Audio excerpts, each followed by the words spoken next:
Hello, are you coming to join me for story time? All right, but first grab your reading friend. This is my reading friend. I'm going to put you right here. And I'm reading this book called Jamal's Journey. It's written by Michael Foreman. Walk, walk, walk. That's what camels do. It's all right for Jamal's mama and baba. They've got long legs. He has little legs, so it's hard for him to keep up. The people have little legs too, especially the boy. But most of the time, they don't walk, they ride. Jamal looks at the falcons. They are lucky.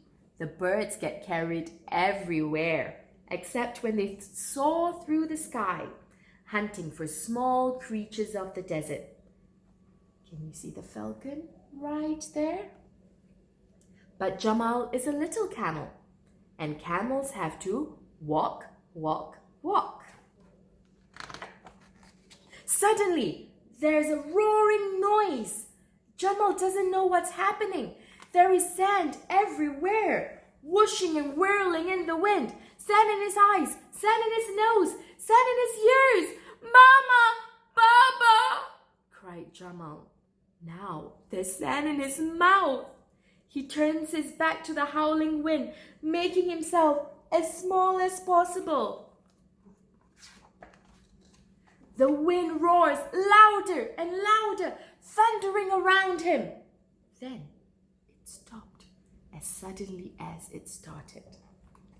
The sand-filled sky has transformed into a sky of stars. Mama, Baba, where are you? Jamal looks for footprints by the light of the moon, but everywhere had been blown away by the wind.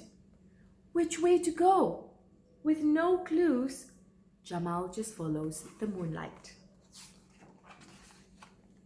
Finally, dawn breaks across the empty land of sand. But it's not quite empty. A tiny head with twitching ears is looking at Jamal. It's a jerboa. Now a spiky monitor lizard peeps out from under the rock, and a big brown hair bounces from over the hill. Hello? Cries Jamal to them all. I'm lost. Can you help me? But suddenly, the tiny jerboa sees the lizard and jumps back into a hole. Then the lizard feels the vibrations of the big brown hair, hops closer and dives back into his rock. A moment later, the big brown hair twitches his huge ears, looks up at the sky and races away, leaving Jamal all alone. The lizard frightened the jerboa. The hare frightened the lizard. But what frightened the hare? It's a falcon, like the ones who ride on Mama and Baba. She hovers in front of Jamal and then flies in a big loop. As the little camel walks towards the falcon, she flies a little further and loops again. Jamal smiles. This is fun.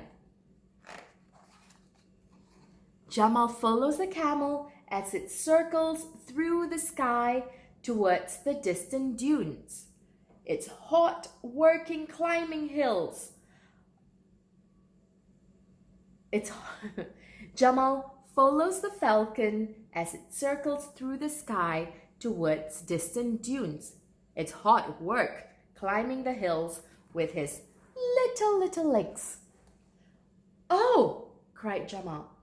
I can see a great city far away, and beyond that, the shining sea. Look, it's a city.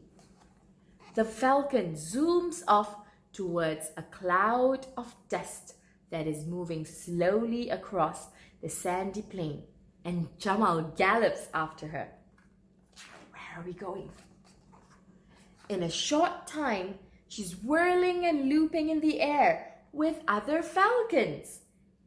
And the dust cloud has turned and is coming back towards Jamal. Mama! Baba!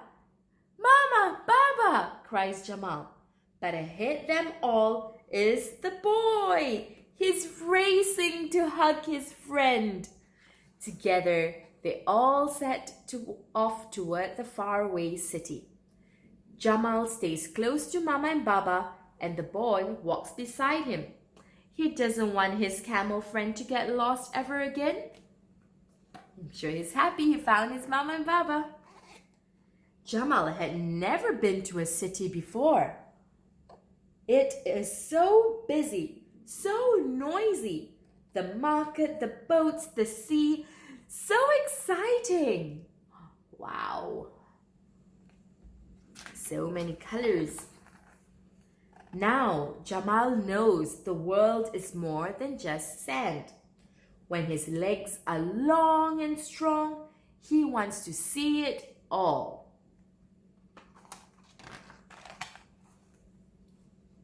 One day, the boy will ride on him, and Jamal will walk and walk and walk far and wide from gleaming cities to shining seas.